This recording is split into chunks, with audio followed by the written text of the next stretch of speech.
Boas-vindas, caravanas, tudo bom com vocês? Hoje a gente está aqui, eu e a Vitória, mais um episódio do Caravana Show, para a gente falar sobre esse tema tão importante que é a eutanásia. É um tema delicado, é um tema muito importante também no nosso dia a dia.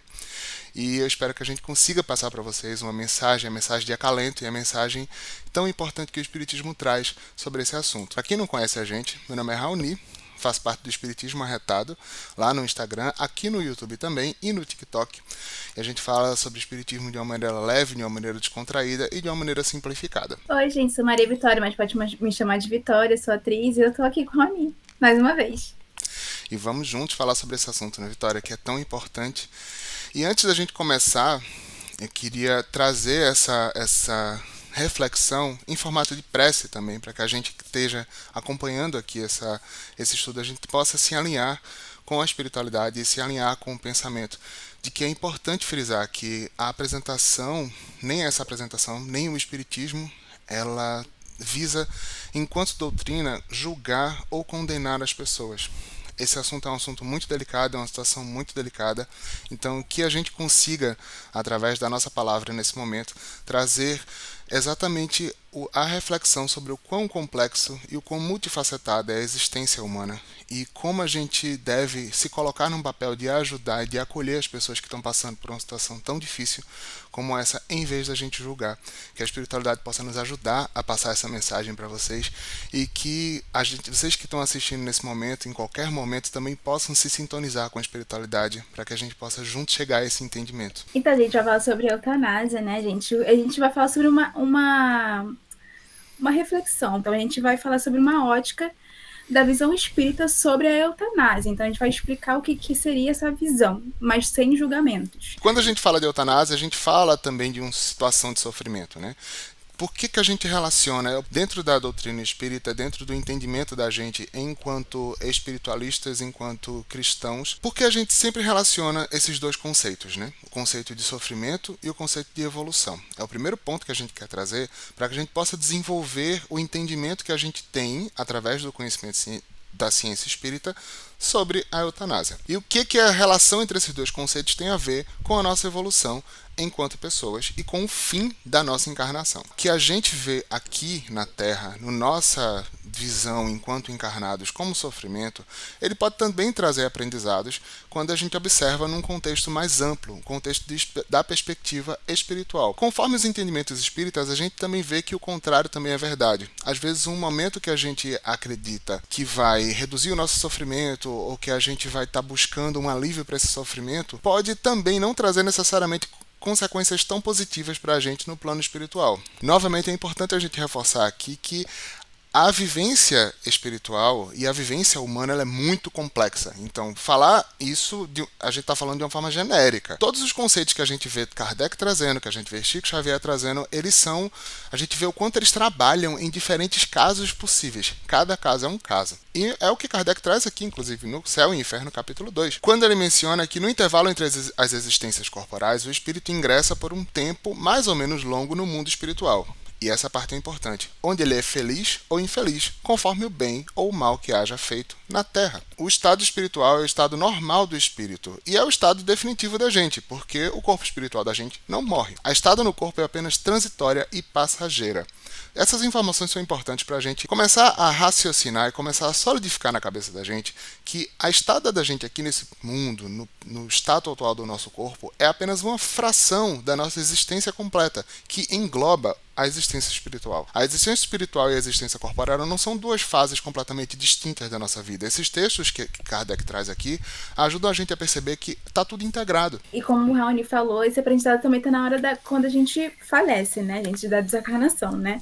E segundo Kardec, no capítulo 2 do Céu e Inferno, ele diz: em cada nova existência, o espírito traz o que adquiriu nas anteriores, sob uma forma de aptidões, de conhecimentos intuitivos, de inteligência e moral. Do que ele adquiriu, nada é perdido. Tudo é proveitoso. Todo progresso realizado, todo conhecimento adquirido mesmo na última hora da existência. São tantas conquistas para o futuro, tantas provas adicionadas que ele se poupa, tantos elementos para para acrescer a felicidade futura. O espírito que presente na sua morte próxima não dirá que é inútil trabalhar pela própria instrução por conta do pouco tempo que lhe resta para viver, compreendendo a solidariedade entre o presente e o futuro, que via a lei do progresso e pensará ao contrário. Aproveitamos para esses últimos momentos para alcançar o mais possível, porque o trabalho feito está feito. Cada existência é, assim, um passo diante na entrada do progresso, a menos que, por sua preguiça, ele não aproveite, caso que não terá como recomeçar. Dele, portanto, depende aumentar ou diminuir o número de encarnações, sempre mais ou menos penosas e trabalhosas. A cada momento da nossa vida é proveitoso, então até na hora da nossa morte a gente está aprendendo. Mas aí você me pergunta, então a gente não pode buscar alívio na vida da gente? A gente vem falando agora sobre essa relação do sofrimento com a nossa evolução espiritual, sobre como os aprendizados que a gente tem aqui na Terra são importantes e trazem esse crescimento espiritual pra gente. E os sofrimentos são parte desse aprendizado. E aí é quando a gente se pergunta, poxa, então significa que espírito tem que sofrer? Que a gente tem que sofrer para evoluir? Isso, inclusive, é uma coisa que é muito falada, muito criticada do espiritismo. O pessoal chama a gente até de masoquista, dizendo que a gente propaga o sofrimento. Mas, gente, não é nada disso. Apesar da gente ter dizeres dentro dos materiais espíritas como a dor é uma bênção que Deus envia, ou o sofrimento do ego é a felicidade da alma, se a gente não contextualiza devidamente isso realmente pode dar origem a esse entendimento de que a gente não deve buscar alívio para os nossos sofrimentos e que a gente deve sofrer mesmo porque a gente veio para cá nesse vale de lágrimas e é para a gente sofrer mesmo. Mas isso não faz sentido. A gente avançou a largos passos no nosso crescimento e na nossa busca por conhecimento científico, nas questões físicas, nas questões emocionais, nas questões psicológicas. Hoje a gente tem meios de aliviar os sofrimentos que há décadas atrás, há séculos atrás, eram inevitáveis, ou inclusive cujo alívio vinha por meios que eram prejudiciais para o nosso corpo. Quando a gente vê o que Kardec fala sobre o alívio das dores, o alívio dos sofrimentos, quando a gente vê até o que Chico Xavier traz sobre o alívio dessas questões, principalmente questões emocionais, principalmente na época de Kardec, o alívio para o sofrimento não vinha através de uma água de laranjeira, não vinha através de um floral, não vinha através de um processo de terapia, não vinha através de um processo medicinal, vinha através de cachaça, vinha através de cirrose, vinha através de drogas, vinha através de coisas que eram maléficas para nós. Quando a gente contextualiza esse conceito, a gente vê que hoje, com o avanço da tecnologia, com o avanço da ciência, com o avanço da medicina, em todos os seus aspectos, a gente tem sim meios de buscar alívio das dores. Então, por que a gente não vai buscar esse alívio? Os aprendizados da vida da gente, eles são plurais. Eles vêm também da gente aprender a ajudar a si mesmo em momentos que são importantes, momentos de sofrimento, sabe? Kardec continua falando sobre o que o Raoni falou, né, gente? O homem, ele recebeu uma inteligência, então ele pode se afastar de certas coisas que não faz bem para ele. Porque tem outros métodos de viver uma vida saudável nos dias de hoje. Então, ele praticamente falou assim, gente, somos inteligentes, então para de fazer besteira, para de usar coisas que não fazem bem para você se aproveitar mais da questão da natureza. E também nessa partezinha que tá aqui, ele falou que todas as nossas vivências são algo naturais. Então, assim, até a morte é algo natural. É uma coisa que não tem como a gente escapar da morte. É uma das poucas certezas que a gente tem na vida da gente, né? Que a gente vai... Uma hora a gente vai desencarnar. Matéria orgânica, ela não é eterna. E outro entendimento legal que Kardec traz nessa passagem aqui da Gênese é da nossa capacidade também de, através da ciência, já naquela época ele percebia isso, que através do conhecimento científico a humanidade é capaz de mitigar os flagelos naturais. Nesse ponto específico ele se foca muito na questão dos flagelos da natureza. Na forma como a natureza, né, flagelos naturais, ele menciona, são desastres naturais e como a gente, através da ciência, é capaz também de suprimir esses desastres. Mas os flagelos naturais que a gente também passa no nosso corpo, os flagelos das doenças, os flagelos das coisas ruins que acontecem na vida da gente, também podem ser mitigadas com nossos conhecimentos, e está tudo bem. Vou até dar um exemplo familiar e pessoal meu.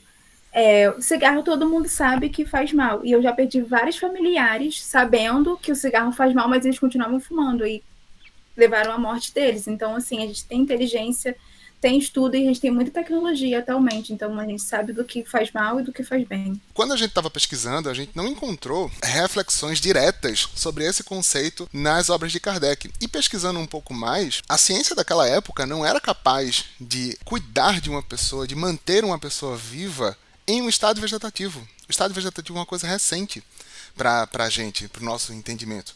Porque só recentemente, recentemente eu digo só de algumas décadas para cá, alguns menos de 100 anos para cá, vamos dizer, a gente chegou nesse estado de ciência de conseguir manter uma pessoa viva através de aparelhos, através de meios artificiais, vamos dizer assim, de respiração artificial, etc., para que ela conseguisse estar num estado que a gente considera como estado vegetativo, que a gente vai falar um pouquinho mais para frente. Isso fervilha milhares de perguntas na cabeça da gente quando a gente tenta olhar sobre a ótica científica espírita. O espírito está presente naquele corpo que está naquele estado? O espírito, essa situação, ela foi programada na espiritualidade? São perguntas que a gente vai começar a abordar agora. E uma coisa que eu gostaria de comentar, quem é noveleiro vai saber do que eu estou falando. Tem uma novela chamada Vida da Gente, que tem uma personagem principal que ela fica em estado vegetativo, que ela sofre um acidente e ela passa anos em coma, na verdade. Depois, quando ela acordou, ela viu que perdeu anos de vida, mas ela continua vivendo a vida dela, sendo feliz e certas coisas, né? Mesmo que a pessoa esteja em estado vegetativo, eu acho que não seria legal você opinar sobre a vida dessa pessoa. Ela tá vivendo da mesma forma que a gente tá vivendo, só que inconscientemente. E como a gente estava falando do estado vegetativo, ele é um estado muito complexo, que ainda desafia, inclusive, os entendimentos que a gente tem da ciência e da medicina atuais. Mas a definição que a gente pode trazer para vocês é que é um estado de inconsciência prolongada, um estado onde o paciente ele preserva as funções vitais básicas, a gente falando do ponto de vista físico, né? O corpo físico está lá com as suas funções vitais básicas, como respiração, batimento cardíaco preservadas, mas ele não demonstra consciência de si ou do ambiente. Será que a pessoa em estado vegetativo tem consciência do seu ao redor? Retém lembranças? Os relatos das pessoas em estado vegetativo que voltaram desse estado indicam que alguns indicam que possivelmente sim, outros indicam que possivelmente não, é objeto de estudo ainda na ciência. E nas obras de Chico Xavier, principalmente, que são obras mais recentes, onde esse estado já era documentado pela medicina, ele traz algumas perspectivas sobre essa interação do corpo físico e do corpo espiritual. Tem pessoas que lembram, escutam vozes durante o estado em coma, então assim, será mesmo que eles ficam inconscientes mesmo? Por isso que eu falei sobre essa situação que Sim. A gente não tem que ficar opinando sobre a vida da pessoa que está em coma. André Luiz, nas suas obras, traz esse entendimento interessante aqui. Na obra O Mundo Maior, lá na página 14, página 41, a gente tem um entendimento muito interessante que André Luiz traz sobre a relação do espírito com seu corpo, onde ele comenta como, quando um espírito está encarnado no corpo, existe uma harmonia muito delicada entre as estruturas cerebrais e as estruturas do perispírito. O corpo da gente, quando a gente está reencarnado, a gente está conectado com o corpo em diversos aspectos. E ele até comenta aqui que a gente não deve nem pode ignorar as leis que regem o domínio da forma. Daí a impossibilidade da gente querer uma psicologia equilibrada sem uma fisiologia harmoniosa. Esse trecho ele é muito importante para a gente ter entendimentos sobre diversos aspectos da nossa relação, de como funciona o nosso cérebro e de como funciona a nossa ligação com o nosso corpo físico. Mas nesse caso especificamente do estado vegetativo, a gente pode inferir que um corpo em estado vegetativo, ele também interfere no espírito, porque o espírito está lá conectado naquele corpo. Então, aquela impossibilidade do espírito conseguir fazer com que o corpo atue, aquela impossibilidade do corpo reagir em determinados níveis de consciência, também pode estar servindo de uma experiência diferente para aquele espírito. A forma como o espírito vai estar relacionado àquilo, dá para entender por esse trecho de André Luiz e pelos conhecimentos gerais que vai ser um pouco diferente. É diferente de um espírito que só está dormindo. Então, se estou em coma, então o espírito está livre para sair. Por esse entendimento aqui, já que é um corpo que não está no seu estado normal, que é um corpo que está num estado alterado, essa alteração também vai ter alguma certa influência. É coisa que a gente precisa de mais estudo, a gente precisa de mais materiais falando especificamente sobre isso, mas por esse material de André Luiz a gente consegue inferir que o estado vegetativo também é uma experiência diferente para o espírito que está lá no plano espiritual. Sim, então eu vou também dar dicas de mais 2 livros, né? Mas não são espíritas, tá, gente? Esse livro que eu vou falar é Se Eu Ficar. Também tem um filme, que é uma menina que sofre acidente e ela também fica em coma, só que o espírito dela fica vagando no hospital e ela consegue vivenciar momentos com a família dela mesmo em coma. Então, assim, a gente não tem muito estudo espírita ou até científica sobre a situação, mas a gente tem teorias que pode acontecer com essas pessoas que estão em coma, né? E eu acho que nesse sentido dessa ligação, né, desses estudos, é muito urgente que a gente percebe aqui a urgência da conexão entre espiritualidade e ciência. A gente tem um estado que ele é desconhecido para ambos os lados, né? Tipo, a gente não tem tanto material assim falando sobre isso no espiritismo, a gente consegue inferir muita coisa com base nos nossos conhecimentos espíritas, mas a gente não tem uma ligação exata, né, entre essas duas áreas. Seria interessante que houvesse. Fica aí o pedido para a posteridade, de pessoas que possam ver esse vídeo na posteridade e, enfim, trabalham nessas áreas de conhecimento, a sugestão para pesquisas. A gente passou por toda uma contextualização que era importante para poder a gente chegar nesse assunto, porque a gente vai falar aqui nas formas, as diferentes formas e nos diferentes caminhos que a gente desenvolve essa relação com a nossa desencarnação e com a desencarnação dos nossos entes queridos, que é o ponto principal dessa questão da eutanásia, e como a gente interfere nisso e como a gente deve ou não interferir nisso. E a gente vai estar explicando aqui o que seria a eutanásia. Formas de tirar, encerrar a vida de alguém de uma coisa para aliviar aquele sofrimento. Por exemplo, uma pessoa em coma, uma pessoa com uma doença que não tem cura, uma pessoa que, enfim, a gente não pode dar spoiler, tá, Rani? Mas tem vários tipos de eutanásia que a gente vai explicar aqui. Ela pode ser realizada pelo próprio paciente, o paciente escolher, ou pelos familiares. E a gente se pergunta, tá, se a eutanásia é isso, então sobre a ótica espírita, o que a doutrina espírita fala sobre a eutanásia? A gente entende que a doutrina espírita, sendo fundada na crença da existência dos espíritos e na imortalidade da alma e na multiplicidade das existências, ela se baseia no entendimento de que a vida aqui na Terra ela é apenas uma etapa nessa jornada da gente, nessa jornada evolutiva que a alma tem.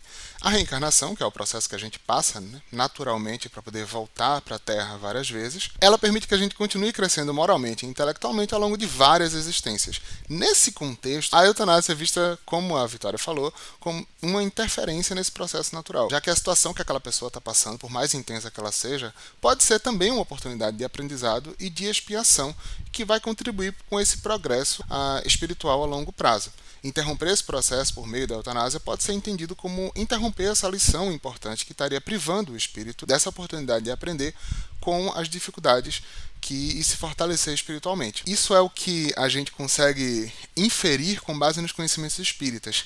Isso não significa que é fácil de ser feito. E isso não significa que as pessoas que estão envolvidas no processo da eutanásia, elas vão conseguir sempre ter essa resposta e essa clareza de pensamento. Porque quando você está passando pelo sofrimento, quando você está lá na pele, quando você está vendo a pessoa que você amou se transformar em algo que você nem reconhece, quem é que consegue julgar a decisão de uma eutanásia ou não? Isso é um ponto que é importante a gente sempre estar trazendo aqui, né? O entendimento que a doutrina espírita traz é o entendimento das inferências que a gente faz pelo conhecimento da questão do sofrimento, pela questão do aprendizado, por como o espírito, quando está num plano espiritual diferente, ele entende o que ele passou de uma forma diferente. Mas quando você está passando na pele, que é uma coisa que a gente vai falar mais na frente, quando você está passando na pele, quando você está aqui na sua encarnação, apenas com o conhecimento dessa encarnação, apenas com o entendimento dessa encarnação, essa decisão é diferente. E é importante que a gente respeite também quando as pessoas tomam esse caminho. Digamos assim, uma família que está passando por isso, só elas sabem o que elas passaram. Quem somos nós para julgar? E a gente vai falar sobre os tipos de eutanásia, né? A gente só vai informar o que seria na visão espírita, gente. A gente está avisando aqui que o espiritismo ele não vai ficar julgando o que a pessoa vai fazer, o que a pessoa decidiu para a vida do familiar dela mesma, tá? Cada caso é um caso, tá bom?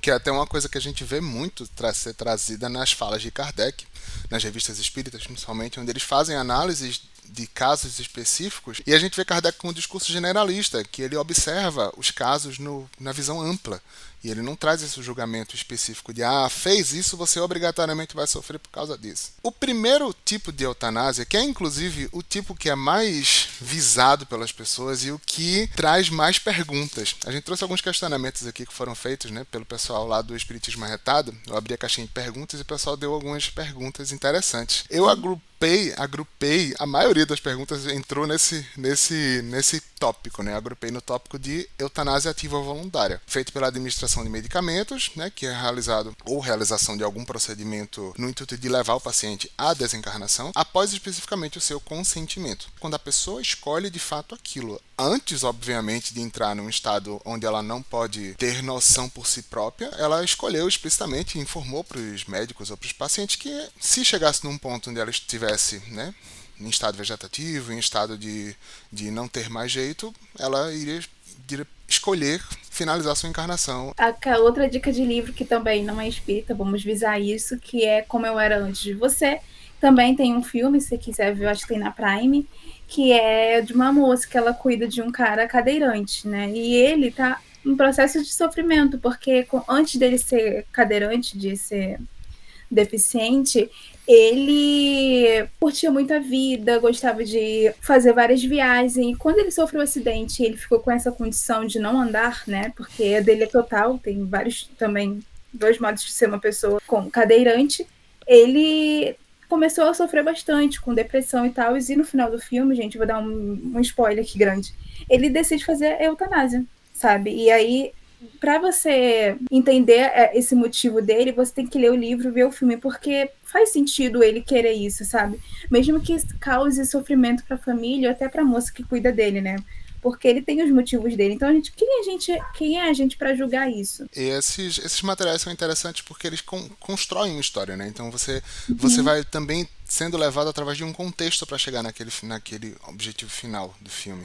Acho que uma coisa que o pessoal comentou bastante, o pessoal que fez as perguntas, e que a gente normalmente vê sendo propagado em discursos espíritas, é essa ligação direta da eutanásia com o suicídio. Quando a gente vai ver tecnicamente falando, é um processo muito similar. Você está escolhendo voluntariamente encurtar sua encarnação. Se você colocar essa definição do dicionário, vamos dizer assim, são conceitos sinônimos. Acho que o processo da eutanásia ele envolve um pouco mais, principalmente essa eutanásia voluntária, porque ele envolve não somente a pessoa, ele envolve a pessoa, os familiares e médicos e o contexto até da sociedade como um todo. São perguntas muito comuns que vieram, muito naturais que vieram, como por exemplo, para onde é que vai essa pessoa? O que acontece com essa pessoa? Qual é o destino dessa pessoa? Se essa pessoa, ao finalizar sua encarnação, ela não vai resolver o problema, assim, o problema de existir, que ela vai continuar existindo, só que em outro plano, o que acontece com essa pessoa, né?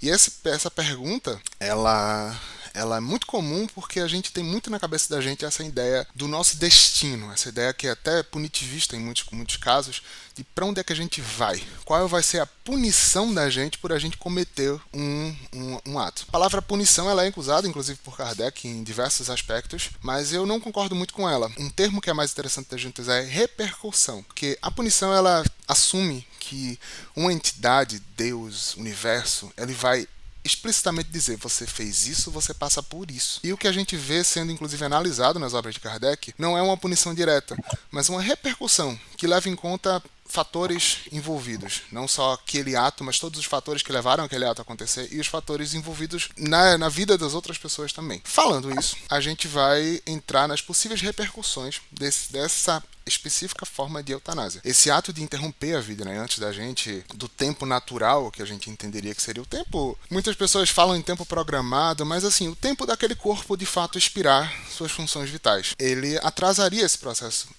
espiritual da gente. Esse último momento antes do desencarne, ele também é carregado de diversas sensações, experiências e aprendizados que a gente pode carregar para o nosso futuro. Determinadas cargas encarnatórias, determinados momentos que a gente passando ali, a gente vai trazer esse aprendizado para depois, a gente está deixando de passar. E quais são as repercussões? Vai depender de cada caso, vai depender do que a pessoa passou, enfim, dos contextos, mas o fato é que a gente está encurtando esse momento que pode ser valioso para a gente, na questão de aprendizado. É diferente de você estar com câncer terminal e você morre pelo câncer, não você escolheu morrer, né? Até quando a gente se encarna, é um momento de aprendizado para a nossa evolução espiritual. Como a gente sempre fala, né? A gente não está na pele da pessoa que passa por aquele sofrimento. A gente não tem como dizer nem que a gente tomaria essa atitude. A gente tá aqui falando saudáveis, sem doenças, graças a Deus.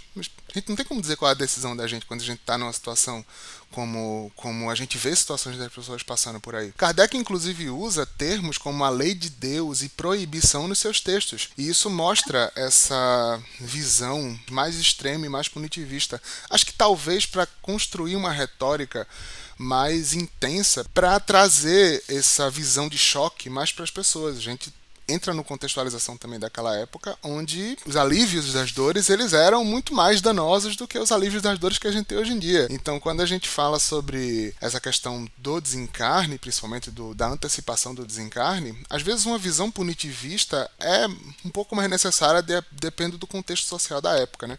E o contexto social que Kardec constrói nas suas obras, principalmente nas primeiras obras, esse aqui é o Evangelho segundo o Espiritismo, foi uma obra que saiu, se eu não me engano, foi a segunda obra a ser produzida, não lembro exatamente, mas enfim. Ele traz essa visão mais evangélica, essa visão mais da lei de Deus, né? E a gente pode substituir essa expressão lei de Deus por lei da natureza, por funcionamento da natureza, por forma como a natureza funciona. Então essa proibição, ela viria muito mais da forma como o universo funciona. A gente está encarnado, a gente tem um corpo que vai expirar em um determinado momento, que tem uma determinada jornada a cumprir. Quando a gente encurta isso, a gente vai ter repercussões porque a gente está barrando um processo que já estava em andamento. Se você tem um processo químico acontecendo, uma reação química acontecendo, e você para essa reação na metade, é diferente de você deixar a reação terminar o seu curso. Você vai ter que lidar com resíduos, você vai ter que lidar com repercussões daquele ato. E mesmo nas obras que Kardec traz um discurso mais extremo, ele ainda traz uma visão interessante que eu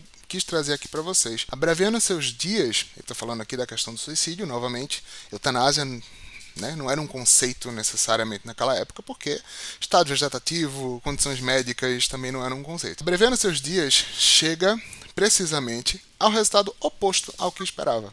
Novamente a visão de que a gente, enquanto espírito imortal, quando a gente abrevia a encarnação da gente, a gente abrevia na tentativa de finalizar aquele sofrimento. O resultado não é o mesmo que a gente quer. A gente vai ter que lidar com as repercussões daquilo, vai ter que lidar com... São muitas variáveis a serem levadas em consideração. E a gente vai falar também sobre a responsabilidade da família, né? Nessa parte desse capítulo 8 do Céu e Inferno, tá dizendo que só a família sabe o que eles estão passando. Então, o que a família decidir seria o melhor para eles e para a pessoa que tá passando por isso, né? Mas como a gente tá falando, a gente não tá passando pela pele da família. Só quem é da família pode falar o que eles estão sentindo sobre isso. Porque, imagina, uma pessoa que você sempre cresceu junto, você viu crescer, você viu essa pessoa realizar sonhos, e ela tá num estado que não é mais ela. Então, assim, quem é a gente para julgar o que a família deve fazer, né? Kardec traz uma reflexão interessante aqui sobre essa responsabilidade, né? Onde é que fica essa responsabilidade? E ele comenta isso, que ninguém carrega a pena das faltas de outra pessoa. A pessoa que decide pela eutanásia, eu decidi pela eutanásia. A gente está aqui, lembra, no aspecto de a pessoa decidiu pela eutanásia e a família está cumprindo a decisão daquela pessoa. Aí você pergunta, uma das perguntas que o pessoal fez foi exatamente isso. Mas e o médico que fez isso e a família que está fazendo isso? A gente tem níveis diferentes, né? Não é novamente, a gente não tem uma tabelinha que a gente diz, fez isso, sofreu isso. A gente tem níveis diferentes, relações diferentes e contextos diferentes a ser levados em consideração. Mas a decisão da eutanásia, como Kardec traz aqui, ninguém carrega o peso, as repercussões exatas da decisão de outra pessoa. Você pode enxergar que a pessoa está respeitando a decisão da outra pessoa, mas aí você pode levar também em consideração, mas ela poderia não respeitar e aí também contribuir para a evolução da outra pessoa. São muitas variáveis envolvidas, entendeu? Como a Vitória estava falando. A gente não tem como julgar, não tem como colocar um martelo definindo, a gente tem como levar em consideração os diversos aspectos envolvidos. Talvez, digamos que seja uma família espírita que está passando por essa situação e eles realmente escolheram para fazer uma eutanásia na pessoa que está sofrendo, mas o médico ele não tem uma crença espírita. Então, assim, será que a gente tem que pensar sobre que o médico realmente está sendo culpado? Eu, na minha visão de Vitória, eu acho que não, porque existem crenças diferentes e pessoas diferentes e questões diferentes. Então, assim, como aqui está escrito no Céu e Inferno, é a escolha da pessoa, ele está respeitando a escolha da pessoa e fazendo papel de médico. Esse próprio texto, ele traz diferentes perspectivas, né? Tipo, a pessoa da família poderia estar fazendo um ato, entre aspas, de caridade com aquele espírito que decidiu finalizar a sua encarnação e ela decide dizer, não, eu vou eu vou decidir não fazer essa vontade dele, mas aí eventualmente no futuro aquilo teria sido um aprendizado para esse espírito. Ou então, voltando também, a pessoa que decide respeitar a escolha do outro também acaba contribuindo de uma determinada forma para um outro aprendizado no futuro, porque, enfim, mas a via de regra que Kardec traz aqui é que a gente pode respeitar a opinião da outra pessoa, o desejo da outra pessoa, principalmente nessa questão da crença, né? Porque a pessoa está em outro estado de consciência, outro estado de pensamento, então são outros aspectos para serem considerados. É uma decisão que precisa ser muito bem ponderada com o contexto do momento, com o contexto daquela pessoa, para que a gente não caia também nessa situação da gente se omitir e talvez evitar um bem que a gente poderia ter feito para aquela pessoa. Então, não é uma resposta, não tem como a gente ter uma resposta fixa, apenas contextos para serem levados em consideração. E aí a gente chega na conclusão dessa questão com essa pergunta, né? Então a gente vai sempre ser punido, né? Porque se a gente não ajudar, a gente vai ser punido, se a gente ajudar, a gente vai ser punido. O que é isso? O ponto importante daqui é a gente entender essa questão da punição. É importante a gente reforçar essa complexidade de uma decisão e que a gente não vai estar sujeito necessariamente a uma punição absoluta e uniforme, como eu falei. A tabelinha não existe. O próprio Kardec, na Revista Espírita de 1864, onde é feita essa análise completa e elaborada, eu recomendo a leitura desse texto integral. A gente trouxe uma frasezinha pequeniníssima aqui do texto, mas esse texto é muito interessante porque ele traz uma análise elaborada de um caso de drama familiar, onde esse caso culmina no suicídio, e aí ele faz uma análise completa, ponderando possíveis agravantes, atenuantes daquela situação, papel de cada pessoa naquele ato final. Novamente, ele não chega no suicídio e diz: essa pessoa se suicidou, essa pessoa vai sofrer. Ele faz uma análise completa de contexto social, de contexto familiar, de contexto de papel de cada pessoa. É um texto muito rico. A gente resolveu trazer essa frase final para dar um gostinho para vocês irem lá na Revista Espírita, fevereiro de 1864, procurarem esse texto. Resta a responsabilidade do suicídio, que jamais fica impune. Novamente aqui, texto punitivista de Kardec, mas jamais fique impune, mas que muitas vezes encontra circunstâncias atenuantes. Kardec traz essa visão interessantíssima de que não existe uma tabelinha de punição onde fez isso, sofre isso. Existem atenuantes e agravantes para tudo que a gente faz na nossa vida. E uma coisa que eu também acho interessante de dar uma comparação do que seria a eutanásia e um suicídio, assim, né, nos momentos atuais, é que geralmente, tá, gente? Geralmente, as pessoas que cometem atos para tirar a sua vida têm como mudar, com terapia, com apoio de família, e não por questões de doenças que não têm cura. Depressão tem cura e procurem terapia. Tem terapia online de graça para quem não tem dinheiro. Então, tem como reverter isso. Agora, a eutanásia, geralmente, as pessoas que fazem isso é uma doença que não tem cura, é questão de outras questões, então... Sim. E isso encaixa, inclusive, Vitória, com o próximo tipo de eutanásia, que é o suicídio assistido. Essa eutanásia que a gente passou agora era a eutanásia onde a pessoa está inconsciente, né? Ela não está tendo consciência do que ela está fazendo. E a que você trouxe também encaixa muito nisso, no suicídio assistido, onde a pessoa está com a doença sem cura, a pessoa está com a doença onde ela não tem perspectiva nenhuma de melhora, nenhuma de cura. E nesse texto aqui, nesse termo aqui, como são conceitos muito parecidos, a gente resolveu trazer mais essa visão resumida de que os mesmos entendimentos que a gente trouxe até agora também se encontram aqui nesse aspecto. A questão do sofrimento como aprendizado, a questão do papel da família, a questão da lógica, da omissão da família, né? Mas aqui vale a pena a gente reforçar isso. Conceitos que a doutrina traz não devem julgar o comportamento de ninguém. E, através desse entendimento, a gente percebe que é possível que até mesmo que os espíritos decidam por essas provas e essas expiações no plano espiritual. É outro conceito que a gente traz na doutrina espírita. Mas eles não levam, a gente às vezes não leva no plano espiritual todas as implicações em conta do que pode estar passando na vida da gente. Quando a gente está no plano espiritual, a gente tá sem corpo. A gente não tem, às vezes nem lembra como é que é existir num corpo físico. Então todas essas implicações, toda essa experiência que é estar num corpo físico é muito única para cada corpo, para cada época, para cada momento, para cada espírito. Então às vezes todos esses fatores não são levados em consideração. O espírito decide por provas mais pesadas, por expiações mais pesadas, e quando chega aqui dá ruim. Além disso, a gente não leva em consideração as diversas ações e consequências de atos de outras pessoas nas nossas vidas. Então é muito a ser levado em consideração. Tem um caso que eu queria trazer, que é um caso que viralizou há há uns meses atrás, de uma moça que ela tinha a neuralgia do trigêmeo, alguma coisa assim, que é uma condição considerada como a pior dor do mundo. Ela vivia constantemente com essa condição há anos já, e ela estava buscando suicídio assistido, a eutanásia assistida. Eu não consegui julgar ela. Quando a minha unha está cravada, eu bato ela na parede, eu já fico achando que eu vou morrer. Imagine a pior dor do mundo. Só essa expressão, ela traz um peso muito grande. Ah, mas o que é que ela fez na vida passada? Ah, mas o que é que ela vai aprender? Não sei. No lugar dela, não sei se eu tomaria uma decisão diferente, entendeu? E não posso julgar a decisão que ela vai tomar. Mas é aqui que entra justamente isso. Todo esse contexto, todo esse entendimento de que a gente decidiu aquilo no plano espiritual, então a gente vai passar aqui. Mas será? Será que quando a gente, né, tá aqui passando de fato pela prova, a gente consegue passar? Tem uma resposta para isso. Pois é, porque, como o Rony falou, eu sinto muita cólica, graças a Deus, não é nada grave assim de endometriose nem nada. Mas se com uma cólica já acaba o meu dia, imagina se for a pior cólica do mundo, gente. Não cabe a gente julgar, né, o que a pessoa escolhe para a vida dela. Nesses casos, inclusive, o máximo que a gente pode fazer é fazer o papel do espírita e o papel do espiritismo. Trazer informação e conhecimento. Olha, isso pode ter sido algo que você planejou no plano espiritual e não está dando certo o planejamento. Pode ter, se você finalizar sua encarnação, você vai estar, né? Você vai ter finalizado sua encarnação antes do planejado. E é isso, tipo, sem julgamento, trazer conhecimento para que a pessoa tome a decisão dela.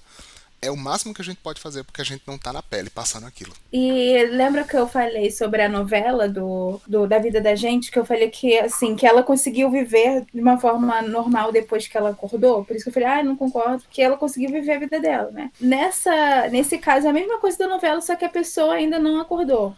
Digamos que ela tá em coma há 50 anos. E aí não vai acordar mais, porque com a tecnologia dos médicos falam, não tem mais jeito, então a família escolhe por essa pessoa fazer uma eutanásia, né?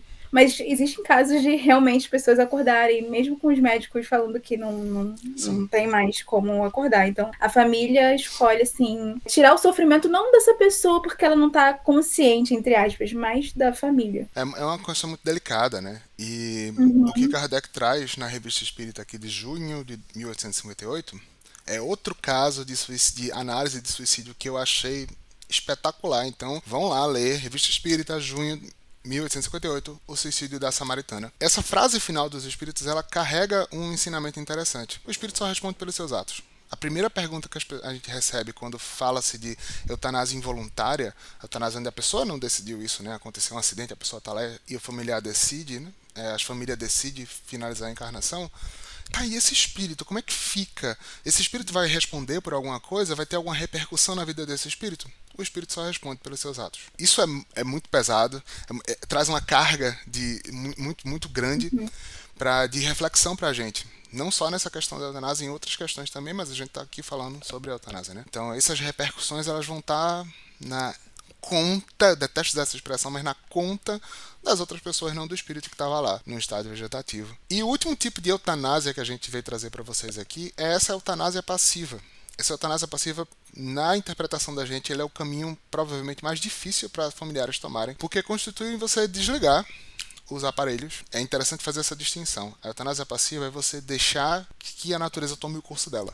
Nesse caso, a ação dos familiares de deixarem o curso da natureza acontecer não necessariamente significa que eles definiram pela morte da pessoa, mas a gente está retirando o suporte vital de uma pessoa que estava precisando daquele suporte vital para existir. Isso, né, muda muita coisa, entra muita coisa em consideração ali do porquê que aquela decisão foi tomada. Cada caso vai depender de cada caso, mas isso entra em outra reflexão sobre como é que a gente hoje em dia afeta a duração das encarnações, que é hoje em dia com hormônios, medicações, intervenções, procedimentos, o que é que a gente pode considerar uma morte natural. Inclusive esse entendimento que a gente tem de onde é que fica esse ponto final da encarnação, qual é o papel da gente quando a gente desliga um aparelho nesse processo, ele entra um pouco nesse capítulo 1, o passamento lá do Céu e Inferno. Céu e Inferno é um livro muito interessante. Recomendo para vocês que estão estudando a doutrina espírita, porque ele traz um entendimento muito legal, principalmente dessas questões dos destinos, das repercussões que a gente tem coisas que acontecem na nossa encarnação. A eutanásia passiva ela pode ser vista tanto como uma forma de permitir que a natureza siga seu curso, quanto como um ato de omissão.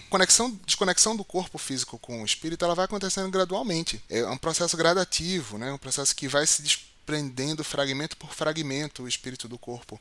Só que hoje em dia, com os avanços da tecnologia, a gente consegue afetar esse processo. Então, onde é que está essa barra que da interferência da gente? A gente não sabe. E isso precisa ser avaliado caso a caso justamente por causa disso, né? Será que o que eu estou fazendo agora, dado o quadro médico dessa pessoa, dado o quadro de saúde dessa pessoa, é o deixar ela ir? É o deixar que é dificílimo isso? Esse desprendimento de dizer, não, eu vou deixar essa pessoa aí, é uma decisão dificílima? Ou será que ela poderia ter ficado um pouco mais?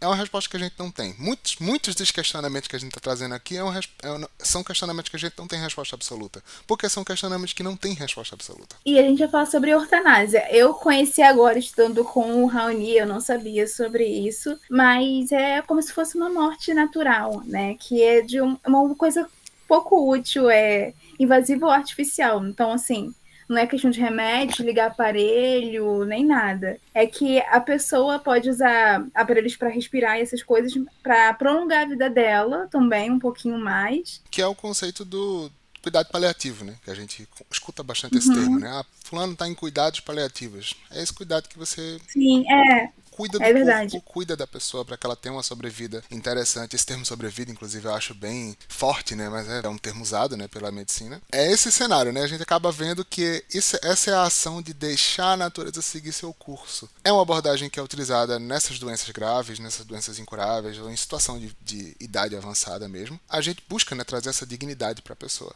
Segundo as informações que a gente traz, que a gente entende através do conhecimento do espiritismo, essa seria a forma, coloquei aqui, correta de proceder, com muitas aspas, porque a gente, novamente, é um tópico que a gente está tentando deixar bem reforçado aqui. A gente não está aqui para dizer o que é punitivo e o que não é punível. A gente está deixando o fluxo natural daquele corpo seguir, interferindo minimamente, né? Hoje em dia, porque todas as ações que a gente faz hoje em dia interferem no nosso fluxo, no funcionamento do nosso corpo. Desde a nossa alimentação, nossos exercícios físicos, os remédios que a gente toma, os procedimentos que a gente tem acesso. Tudo isso interfere na duração do nosso corpo, encurtando ou estendendo ela. Mas seria o caso da gente, né? Tem esses medicamentos e técnicas para ajudar isso. E é o pensamento, a reflexão que a gente traz. Nesse mundo onde a gente tem medicamentos, técnicas medicinais avançadas, onde é que está essa linha que a gente pode ser considerado um cuidado que respeita o curso da natureza ou que esteja além? E quais as implicações disso? É uma coisa que a gente ainda não tem resposta. Vai muito do entendimento que a pessoa tem, do contexto cultural que a pessoa está também, do contexto social que a pessoa está também. E também eu não conhecia sobre esse distanásia. Eu até me atrapalhei falando no começo do vídeo. Eu também não conhecia e eu fui aprender agora junto com o Raoni, né? Seria uma forma de prolongar a vida da pessoa que está passando por um tratamento de uma doença incurável, através de medicamentos, entre aspas, que vão só aliviar os sintomas que ela está sentindo, mas seria uma má conduta, uma má prática médica isso, né? Porque não vai trazer melhora para a doença da pessoa e também vai trazer uma morte dolorosa para essa pessoa e lenta, sabe? Essa linha da distanásia também está em quando, por exemplo, a pessoa está numa situação de respiração por aparelhos, estado vegetativo, etc. Está sendo mantida viva pela tecnologia que a gente tem hoje. Então ela está sendo mantida viva por aparelhos, por procedimentos, por técnicas que estão mantendo aquele corpo existindo de uma forma além do que aquele corpo normalmente conseguiria durar. É interessante a gente colocar os três, né? Eutanásia, ortonásia e distanásia nessa linha, nesse gradiente de conceitos, né?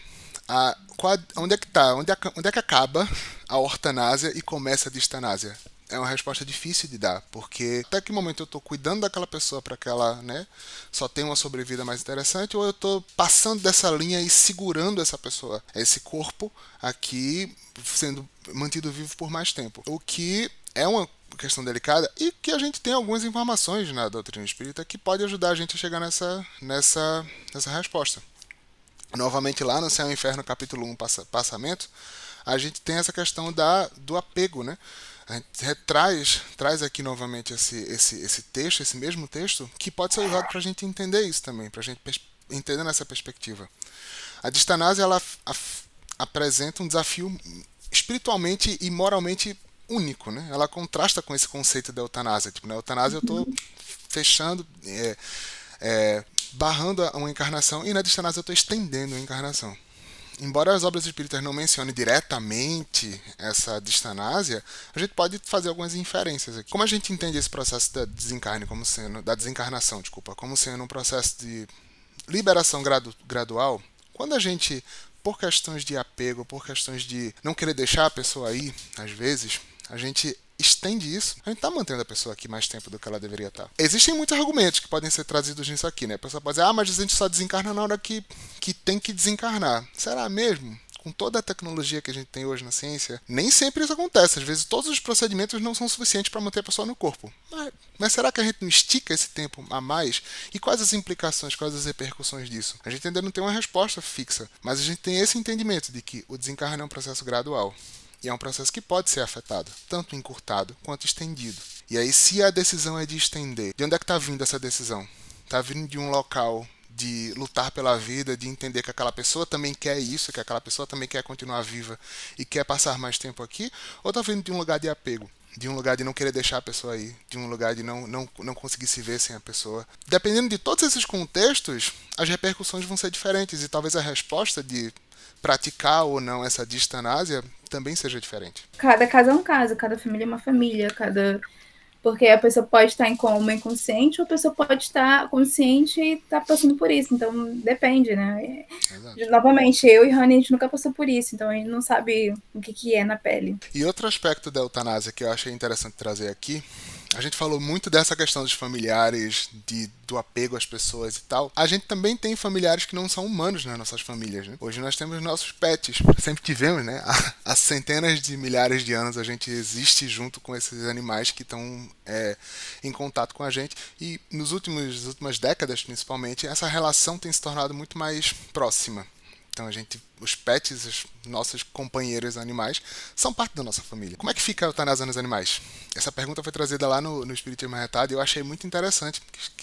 Resolvi trazer um tópico depois de a gente falar tudo isso, porque acaba entrando, né, tendo conexões com diversos outros tópicos. Através do nosso conhecimento da doutrina espírita, a gente entende que os animais eles não possuem um espírito individualizado como a gente. Se vocês quiserem ver mais sobre isso. O nosso vídeo, inclusive, meu e da Vitória, sobre direitos dos animais, está aqui no canal do Caravana Show. Vou pedir para a galera colocar um cardzinho também aqui para vocês poderem ter acesso mais fácil. Mas está lá. A gente fala bastante sobre isso, sobre essa questão do espírito individualizado, sobre essa questão de como os animais ainda diferem um pouco da gente. A gente tem a capacidade de abstração e nosso espírito individualizado e nosso livre-arbítrio. Os animais eles não passam pelas mesmas, vamos dizer assim, pelos mesmos processos que a gente passa. A responsabilidade da condução da vida dos animais, ela está com a gente. E a decisão dessa finalização, dessa encarnação, ela recai sobre nós, sobre as pessoas tutoras. Os animais eles estão no processo inicial do seu desenvolvimento. E essa decisão e essas repercussões elas vão caber a quem toma essas decisões. É muito delicado, porque você começa a pensar, né? Tá, meu bichinho tá ali numa situação em que eu poderia evitar esse sofrimento dele. Será que esse sofrimento também não vai ser um aprendizado para o aumento de complexidade que ele precisa também? O animal não vai ter um karma, entre aspas, para cumprir ali uma expiação. Mas cada processo que a gente passa também é um aprendizado, sabe? Eu acho que é uma linha tênue, assim, que é uma decisão que precisa levar em consideração muita coisa, mas a resposta, pelo menos, para um desses questionamentos seria: será que aquele animal está passando por uma coisa uma expiação? Não, porque animais não passam por expiação. Porque animais não passam ainda por esse processo que a gente passa por causa do nosso livre-arbítrio. Sim, porque é um tema muito delicado. A gente está tendo muita cautela para falar sobre isso, né? Porque pode ter questionamentos das pessoas que estão assistindo. Não, mas falando de tal, não escolheu ter um câncer. Sim, as pessoas não escolheram ter um câncer como um cachorrinho, um gatinho também não escolheram ter uma doença terminal. Mas são questões diferentes, porque seres humanos, como o Raoni falou, temos uma evolução, entre aspas, assim, diferente dos animais. E a questão do livre-arbítrio também é diferente, porque animais também não têm essa consciência de pensar do que vai fazer. A diferença é que, às vezes, doenças são causadas por coisas que a gente fez na vida, assim geralmente. E os animais não. Ele não vai um cachorro não vai fumar um cigarro, né, gente? Então, assim, é uma coisa diferente. E eu acho que tudo isso que a gente falou até agora, Vitória, encaixa muito nessa relação da gente com o eterno. Acho que é essa Uhum. reflexão que a gente queria trazer para finalizar essa conversa da gente aqui. Acho que quando a gente pensa em estender, encurtar, deixar que a vida siga seu rumo, são decisões que a gente toma com base no que a gente pensa aqui, com base no que a gente pensa muitas vezes na vida da gente atual, na forma que a gente está hoje, com as pessoas que a gente está hoje. E são decisões que são muito relacionadas a esse apego, né? Eu sempre falo muito isso. Quando a gente está nessa vida, a gente está nessa vida. Raoni, que existe hoje, ele não vai existir de novo. A experiência que eu estou tendo agora de estar em contato com essas pessoas, de estar em contato com as pessoas que a gente ama, que a gente interage, isso muito provavelmente não vai se repetir. O universo tem que se alinhar demais para que a gente reencarne da mesma forma, com a mesma história, conhecendo as mesmas pessoas no mesmo tempo. É muito improvável que isso aconteça de novo. Então, isso gera esse apego. Apego à vida, apego à experiência que eu estou tendo, apego às pessoas que eu estou conhecendo. Mas uma reflexão que é importante a gente ter é que esse momento que a gente está passando hoje, ele é um momento na vista da ligação da gente, na vista da existência eterna da gente. A gente vai ter muitos outros momentos assim também, muitas outras experiências únicas também. Cada experiência vai ser única. Então, como é que a gente pode internalizar esse entendimento de que nós somos seres eternos, a gente está caminhando esse caminho longo, ao longo de diversas encarnações, diversas vidas que são únicas, que têm sua beleza única, têm sua carga de aprendizado único, mesmo que sejam encarnações difíceis, às vezes elas também estão trazendo esse conhecimento para a gente.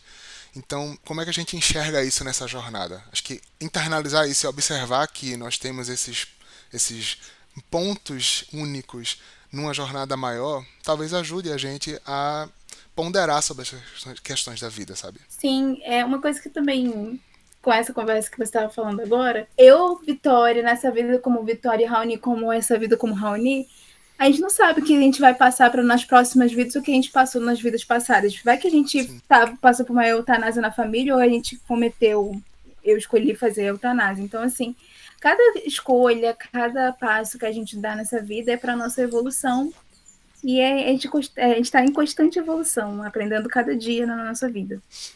verdade. E as repercussões vão estar lá, né? Vão estar Uhum. sempre voltando para nós, para fazer parte desse ciclo, né? Desse ciclo, né? Dessa caminhada, né? Porque o ciclo dá a intenção que ele vai voltar, né? Mas essa caminhada para frente que é eterna. Então, pessoal, eu espero que com essa conversa que a gente teve, com essas reflexões que a gente teve, vocês possam sair daqui também, como a gente também está saindo, né?